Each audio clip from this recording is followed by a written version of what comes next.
Thank you for accepting us in this interview on the economic news program. The first question we are going to ask is what do you think about business that pay more than the minimum wage? Hello everyone, my name is Jennifer Castillo and thank you for inviting me to this channel. I think about companies or large business that pay more than the minimum wage is that is a very good strategy. Science workers are encouraged more to work and why this be more productive for the productions of goods of obtained more profits. So for the Cuba country diversify the economy actors is the commitment of the Cuba government so that the country's goods and service grow so that competitives is really the ones that determine quality and price.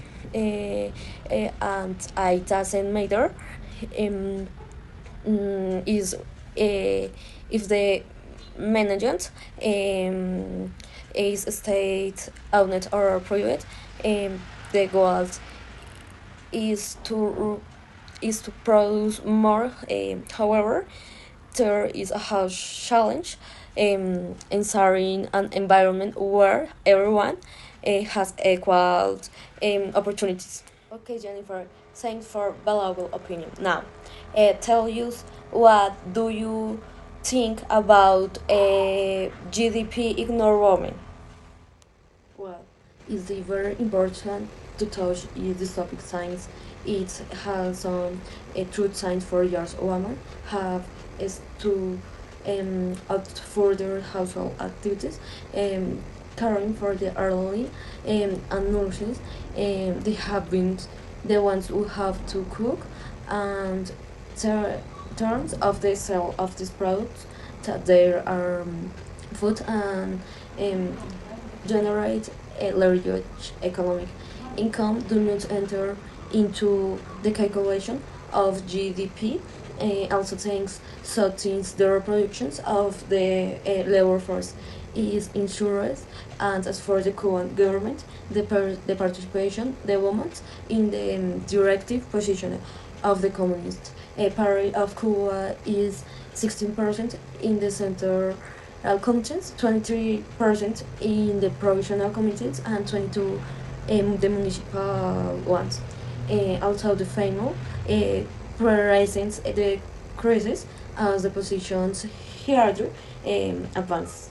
In 1870s, trade union power in France and Germany becomes firmly allied to socialist movements. Then, 1980, union membership and collective bargaining begins to decline in the face of privatization of public services and measures by right-wing governments to curb union power. So the main points are workers depend on employers for their livelihood. There are many workers and few employers, so employers hold the balance of power. An individual worker has little power because he or she is easily replaced. So employers dictate the terms to workers. But by acting together, workers shift the balance of power. Workers must improve their lot together. Good night. Unemployment is a rate that measures the quantity of population without work in each country. It works like a cause and effect because commonly the people that have better studies have better jobs and better profit. But there are opposites, and it's when somebody accepts to work for a lower profit. And obviously the companies will take the worker that receive a lower salary. About Cuba and Colombia, they both have a lot of difference in this area. Cuba has the lowest unemployment rate in Latin America with 1.4%, and that's a cause and effect of their population that is today in 2020 of 11.3 millions. On the other side, we have Colombia. That is the fifth country with the highest unemployment rate in Latin America. That is 15.1% with a population of 50.8 millions of people. Feeding a job is like in feeding a partner or a house searching and machine let's put it in context.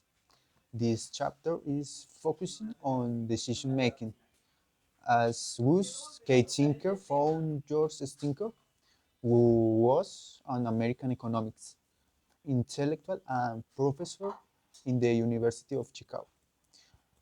Before 1944, British politician William Beveridge argued that if the unemployment rate is high, the number of job openings is low. After 1971, an American economist named Peter Diamond shows that causally search frictions impede the one wage law of labor in practice. In 1971, American economist Dale Mortensen discussed how unemployment can rise among skilled workers even when jobs are available. In 1994, the British economist Cristobal Pissarros promoted empirical data, search model, and machine theory.